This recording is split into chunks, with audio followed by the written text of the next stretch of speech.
Hello दोस्तों, मेरी video में आपका स्वागत है। आज इस वीडियो में जो हम कक्षा 7 की प्रश्नावली 3.1 जिसका नाम है आंकड़ों का प्रबंधन पढ़ेंगे। चलो तो स्टार्ट करते हैं। देखो प्रश्न नंबर 1। अपनी कक्षा के किन्हीं 10 विद्यार्थियों की ऊंचाइयों का परिसर ज्ञात कीजिए।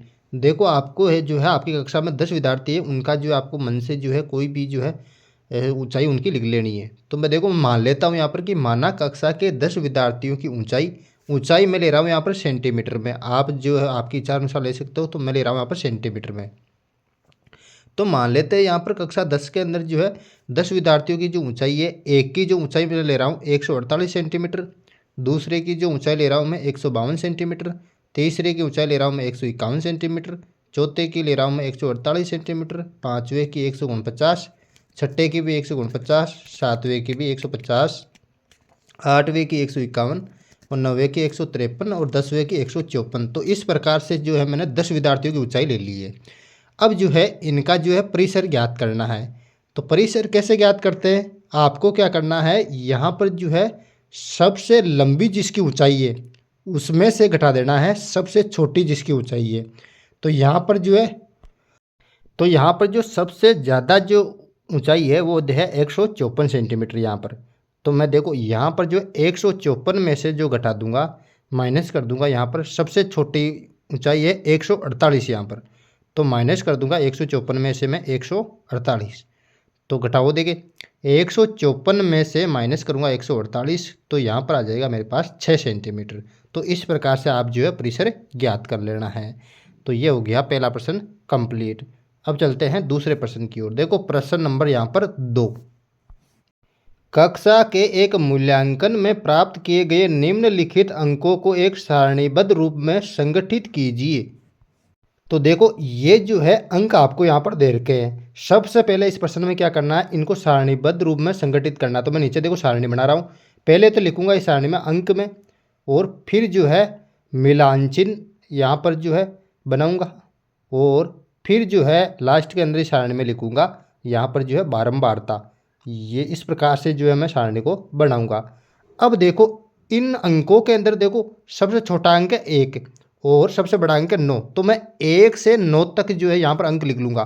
1 2 3 4 5 6 7 8 और 9।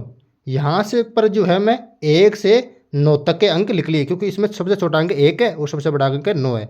अब देखो इन अंकों में 1 कितनी बार आया है। 1 दोस्तों देखो यहाँ पर जो है इन अंकों में 1 बार आया है, तो यहाँ पर मिलान चिन्ह में मैं एक लाइन खींच दूंगा यहाँ पर। अब बताओ 2 कितनी बार आया है। 2 आया है 2 बार इन अंकों के अंदर, तो मैं यहाँ पर जो है 2 लाइन खींच दूंगा। और 3, अब देखो 3 जो है इन अंकों में कितनी बार आया है, 1 बार आया है, तो एक लाइन में यहाँ पर खींच दूंगा। अब देखो 4 कितनी बार आया है, देखो इन अंकों के अंदर 4 आया है, यहाँ पर जो है 3 बार, तो यहाँ पर जो है 3 लाइन में यहाँ पर खींच दूंगा। अब जो है 5 कितनी बार आया है इन अंकों में, देखो 5 जो है 5 बार आया है इन अंकों में, तो मैं यहाँ पर देखो 4 लाइन खींच के इसका एक बंडल बना दूंगा इस प्रकार से। तो ये हुआ 5 का एक बंडल, तो 5 लाइन यहाँ पर खींच दी। अब देखो इन अंकों में 6 कितनी बार आया है, 6 जो है 4 बार आया है, तो यहाँ पर जो है 4 लाइन में यहाँ पर खींच दूंगा। अब देखो इन अंकों के अंदर जो है 7 कितनी बार आया है, इन अंकों में 7 आया है 2 बार यहाँ पर, तो यहाँ पर जो है मैं 2 लाइन खींच दूंगा। अब देखो इन अंकों में जो है 8 कितनी बार आया है, 8 जो है इन अंकों में आया 1 बार, तो ये एक लाइन में यहाँ पर खींच दूंगा। अब बताओ इस अंकों में जो है 9 कितनी बार आया है, 9 जो है इन अंकों में आया है 1 बार, तो एक लाइन में यहाँ पर खींच दिए। अब लिखनी है बारंबारता, यानी कि बारंबारता को यहाँ पर संख्याओं में लिखना है। यहाँ पर मैंने लाइन खींची इधर मिलान चिन्ह में, इधर संख्याओं में लिखना है। दो एक बार आया तो 1 लिख दूंगा। अब जो है इन मिलान चिन्ह में लाइनों को गिन गिन के लिख दो। इधर 2 है इसके अंदर जो है 3 1 बार आया तो 1 लिख दूंगा, और 4 जो है जो यहाँ पर जो है 3 बार आया था तो 3 लिख दूंगा यहाँ पर, यानी कि बारंबारता में आपको जो संख्याओं में लिखना है ना। और 5 कितनी बार आया था, 5 बार आया तो 5 लिख दो। और 6 कितनी बार आया था, 6 आया 4 बार, तो यहाँ पर जो है 4 लिख दूंगा। और 7 कितनी बार आया था, 2 बार, तो 2 लिख दूंगा। और 8 आया था 1 बार, तो 1 लिख दूंगा वो यहाँ पर। और 9 कितनी बार आया था, 9 भी 1 बार आया था, तो 1 यहाँ पर लिख दूंगा। अब आपको क्या करना है, इस बारंबारता में जो ये अंक दे रखे हैं आपको, ये संख्या दे रखी है, इनका कुल योग कर लेना है। तो कुल योग जो है इनका वो हो जाएगा योग, यानी कि इनको जोड़ लेना है। इनको आप जोड़ोगे सभी अंकों को तो आपके जो पास है 20 होंगे इनका योग। तो यहाँ पर योग लिख लिया मैंने यहाँ पर 20। अब आपको क्या करना है, प्रश्न नंबर 2 के अंदर नीचे प्रश्न आपको दे रखे उनका जो है उत्तर देना है इस सारणी को देखकर। तो देखो दूसरे का पहला क्या पूछ रहा है कि इसके अंदर जो है सबसे बड़ा अंक कौन सा है।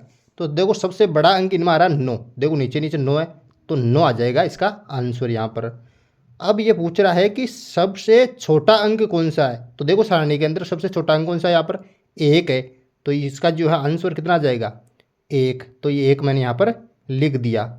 अब देखो तीसरा प्रश्न इसका, देखो इन आंकड़ों का परिसर क्या है। देखो ऊपर जो ये आंकड़े दे रखे हैं आपको, इसका परिसर ज्ञात करना है। वो परिसर कैसे ज्ञात करते हैं, सबसे बड़े आंकड़े में से सबसे छोटा आंकड़ा घटाना है। तो परिसर बराबर मैं यहाँ पर कर दूंगा। देखो सबसे बड़ा अंक कौन सा है, सबसे बड़ा अंक है 9। 9 में से मैं क्या घटाऊंगा, सबसे छोटा अंक घटा दूंगा 1। तो मैं यहाँ पर जो है 9 में से घटा दूंगा यहाँ पर जो है 1 दोस्तों। तो ये घटा दिया मैंने 9 में से 1।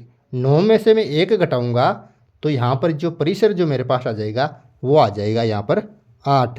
तो ये लिख दिया मैंने यहाँ पर 8। अब जो है हल करेंगे हम दूसरे का चौथा।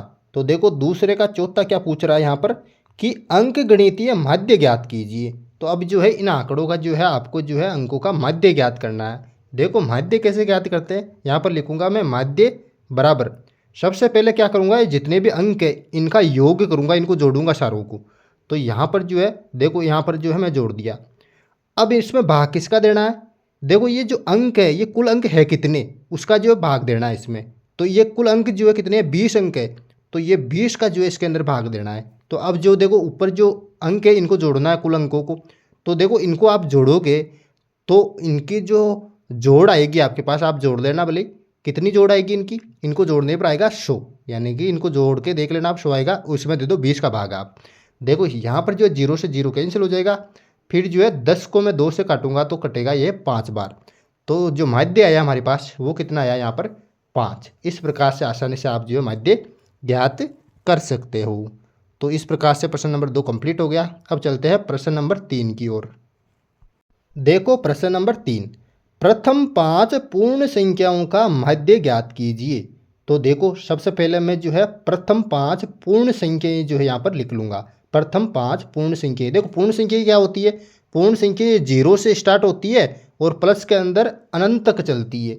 तो प्रथम 5 पूर्ण संख्या, प्रथम कौन सी होगी, 0 से स्टार्ट करो, 0 1 2 3 और 4 हो गई 5, यानी कि ये प्रथम 5 पूर्ण संख्या मैंने यहाँ पर लिख दी है।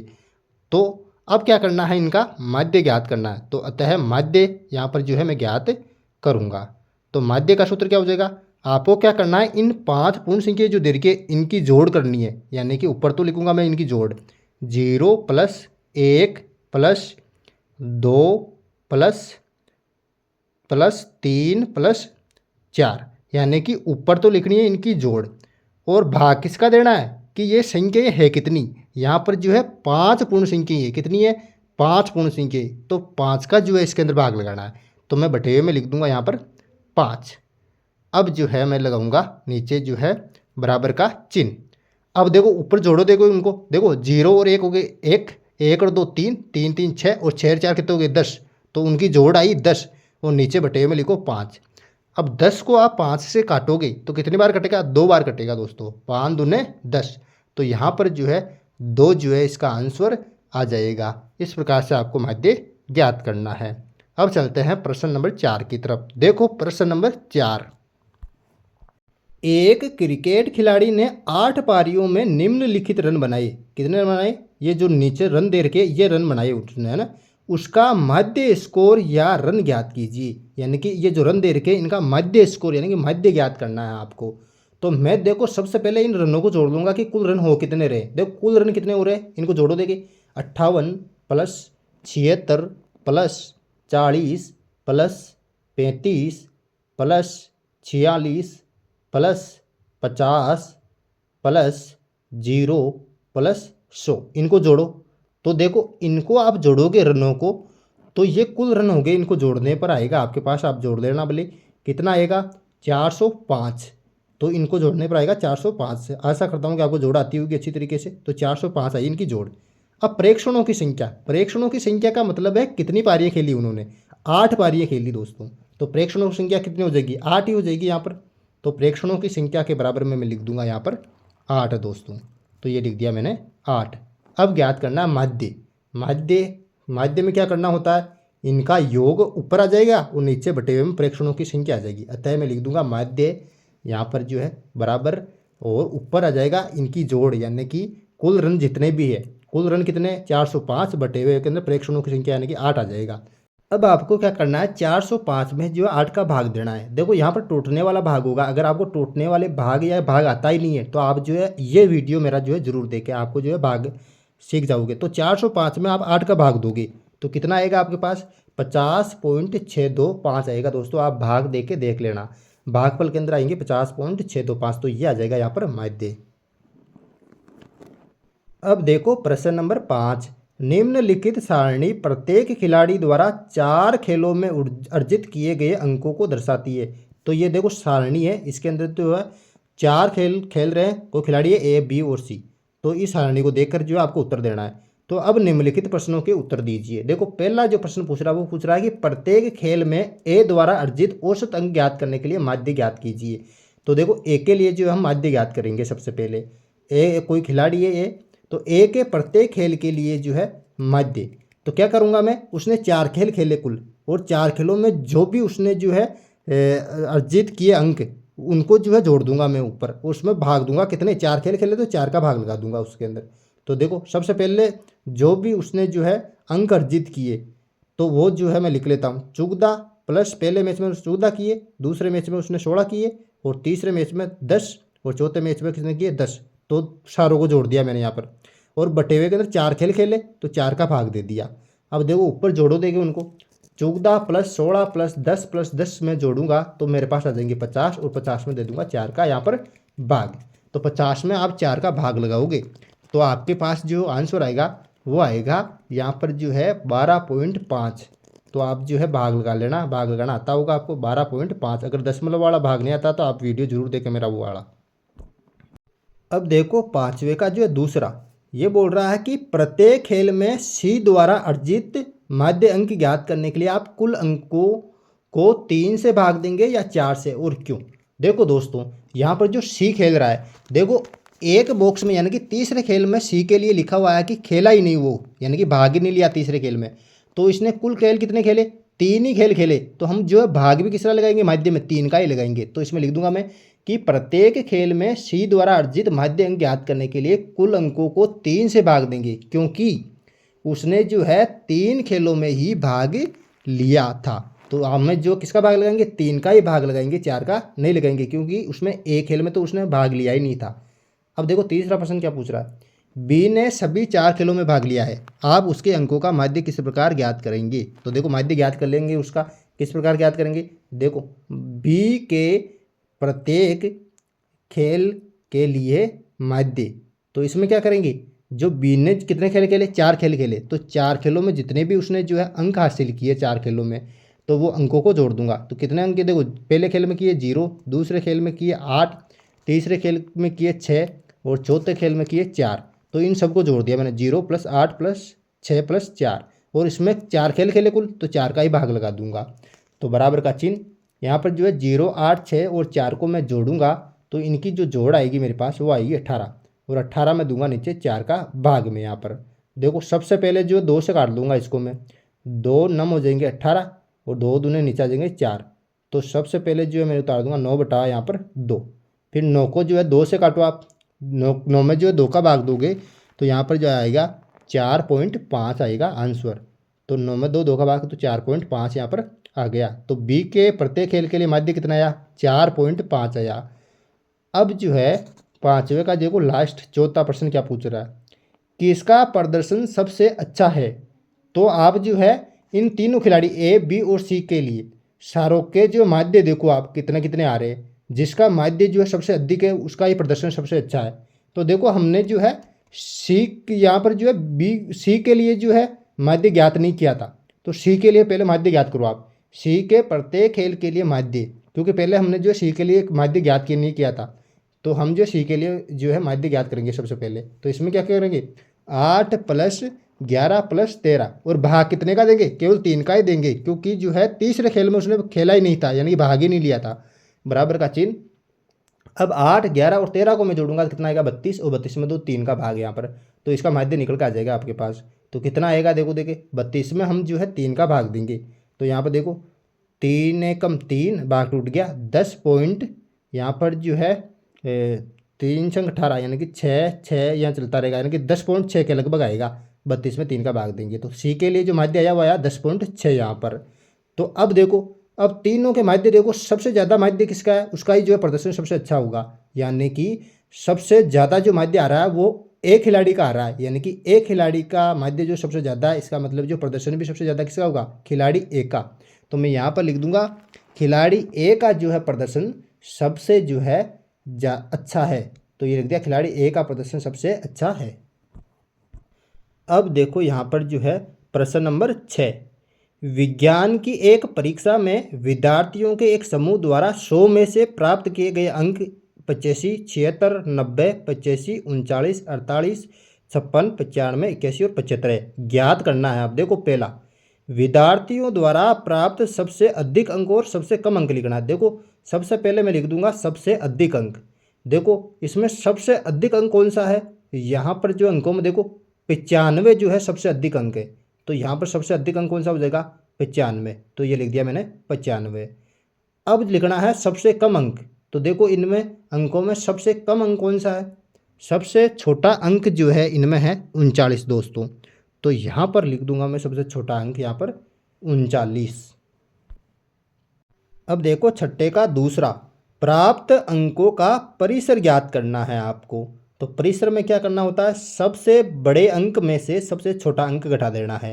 तो सबसे बड़ा अंक है 95, और 95 से मैं घटा दूँ 39, तो परिसर बराबर यहाँ पर आ जाएगा 95 माइनस सबसे बड़े अंक में से, यानी कि सबसे अधिक अंक में से मैं सबसे कम अंक घटाऊंगा, यानी कि माइनस का 39, यानी कि 95 में से 39 में घटाऊंगा, यहाँ पर माइनस करूँगा, तो यहाँ पर जो है मेरे पास आएगा 56। तो ये आ गया इनका यहाँ पर जो है परिसर आसानी से। अब देखो छठे का यहाँ पर जो है तीसरा क्या बोल रहा है, समूह द्वारा प्राप्त माध्य अंक ज्ञात करना है, यानी कि इनका जो है माध्य ज्ञात करना है। अब देखो माध्य में क्या करना है, माध्य बराबर ये जो सारे अंक हैं इनको जोड़ना है पहले। तो देखो 85 + 76 + 90 प्लस यहाँ पर जो है 85 + 39 + 48 + 56 + 95 + 81 + 75, ये जो है सभी जो है अंक इनको जोड़ना है आपको, और इनमें भाग कितने का देना है, यानी कि कितने जो है कुल अंक कितने हैं, ये 10 अंक है कुल, तो 10 का ही मैंने भाग लगा दिया। तो ऊपर तो करो अंकों की जोड़, और नीचे जो है जितने अंक है ये उनका भाग लगा देना है, यानी कि तो इनको जोड़ूंगा मैं, तो जोड़ के देख लेना 730 आएंगे, और नीचे दे दो बटे में 10 का भाग। यहाँ पर जो है 0 से 0 कैंसिल हो जाएगा, और आंसर में जो बचेगा आपके पास वो बचेगा 73, यानी कि इन अंकों का जो माध्य आया आपके पास वो आया 73। अब देखो प्रश्न नंबर 7, 6 क्रमागत वर्षों में एक स्कूल में विद्यार्थियों की संख्या निम्नलिखित थी, 1555, 1670, 1750, 2013, 2540, 2820। इस समय काल में स्कूल के विद्यार्थियों की माध्य संख्या ज्ञात कीजिए। तो देखो यहाँ पर जो है मैं माध्य संख्या यहाँ पर ज्ञात करूँगा, तो माध्य बराबर यहाँ पर आ जाएगा, देखो ऊपर तो आपको जो है ये कुल विद्यार्थियों की संख्या को जोड़ देना है, यानी कि 1555 पहले वर्ष में, दूसरे वर्ष में 1670, और तीसरे वर्ष में 1750 विद्यार्थी थे, और चौथे वर्ष में 2013 विद्यार्थी थे, और पाँचवें जो वर्ष में 2540 विद्यार्थी थे, और छठे वर्ष में कितने थे 2820। और इसमें भाग किसका लगाना है, देखो कुल 6 वर्षों के लिए है ये विद्यार्थियों की संख्या, तो 6 का ही भाग लगा देना इसमें। तो ऊपर जो विद्यार्थियों की संख्या को आप जोड़ोगे तो जोड़ के देख लेना 12,348 आएगा बटे में 6, यानी कि भाग लगाना है 12,348 में। तो भाग लगाओ, देखिए 6 दूने 12, भाग टूट गया, जीरो लग गया, फिर 6 पंजो 30, फिर बच्चे कितने, 4 बचे, 6 6 7 6 8 48, तो 2,058 जो है इसका जो है आंसर यहाँ पर आ जाएगा। तो वेरी सिंपल। अब देखो प्रश्न नंबर 8। एक नगर में किसी विशेष सप्ताह के 7 दिनों में हुई वर्षा में अग्रलिखित रूप से रिकॉर्ड की गई। देखो यहाँ पर जो 7 दिन में जितनी भी वर्षा हुई में आपको जो है सारणी में दी हुई है। तो पहले प्रश्न का उत्तर देना है। तो देखो 8वें का पहला, उपरोक्त आंकड़ों से वर्षा का परिसर ज्ञात करना है।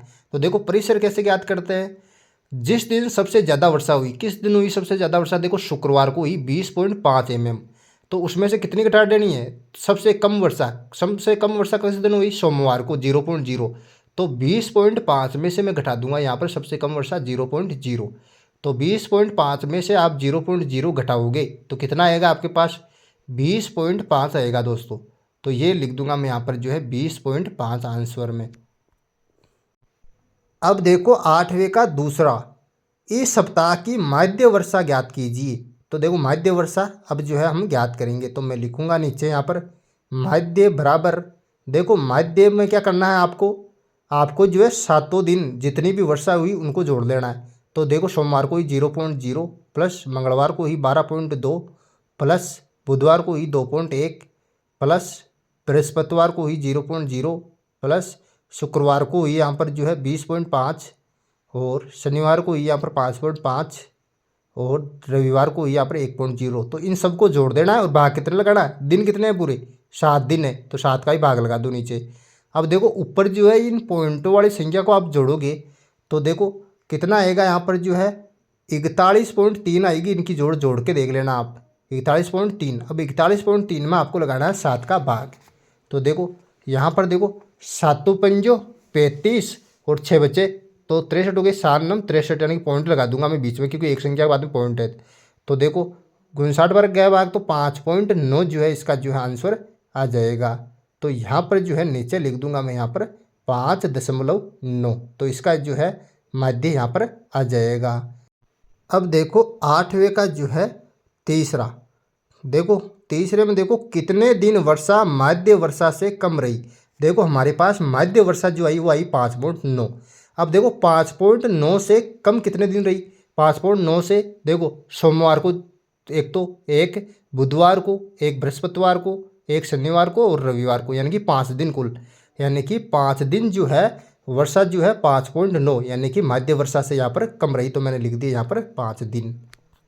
अब देखो प्रश्न नंबर 9, 10 लड़कियों की ऊंचाइयां सेंटीमीटर में मापी गई और निम्नलिखित परिणाम प्राप्त हुए। देखो ये जो है इसकी लंबाई दे रखी है लड़कियों की सेंटीमीटर के अंदर यहाँ पर। तो देखो यहाँ पर जो है 90 का पहला क्या बोल रहा है कि सबसे लंबी लड़की की लंबाई क्या है। देखो सबसे लंबा जो आंकड़ा कौन सा है इसमें, वो है 151। तो सबसे लंबी लड़की की जो ऊंचाई होगी, लंबाई, वो होगी 151 सेंटीमीटर यहाँ पर। और दूसरा प्रश्न क्या बोल रहा है कि सबसे छोटी लड़की की लंबाई क्या होगी। तो यहाँ पर सबसे छोटा आंकड़ा कौन सा है, नीचे 128 है दोस्तों। तो सबसे छोटी लड़की की जो लंबाई हो जाएगी यहाँ पर 128 सेंटीमीटर। अब देखो तीसरे के अंदर इन आंकड़ों का परिसर क्या है, इन आंकड़ों का परिसर ज्ञात करना है। परिसर का मतलब यानी कि सबसे लंबी लड़की की लंबाई में से सबसे छोटी लड़की की लंबाई निकाल दो आप, तो परिसर का सूत्र हो जाएगा, यानी कि परिसर बराबर आ जाएगा।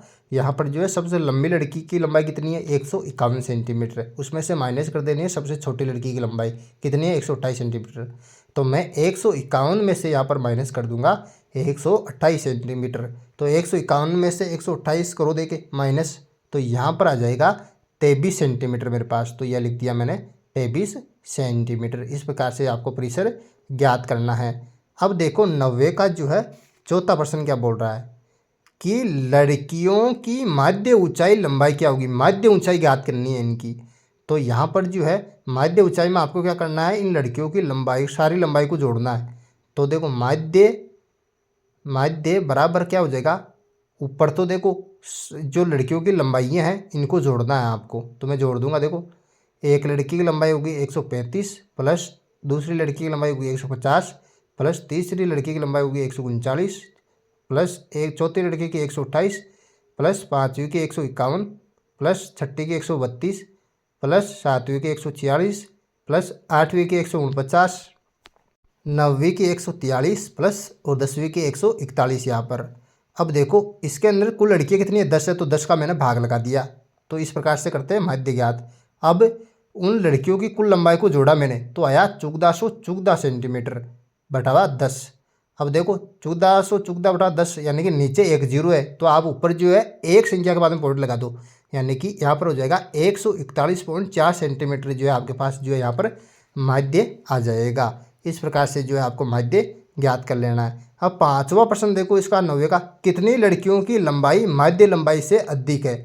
तो देखो इसके अंदर चूज करो, देखिए 141.4 से कितनी लड़कियों की लंबाई अधिक है। तो मैंने ऊपर जो है 141.4 से जितनी भी लंबाई ऊंची है उन पर मार्क कर दिया। देखो कितनी होगी, 1 2 3 4 5, यानी कि 5 लड़कियों की जो लंबाई है वो माध्य लंबाई से ज़्यादा है। तो इस प्रकार से इसका आंसर यहाँ पर दे देना है।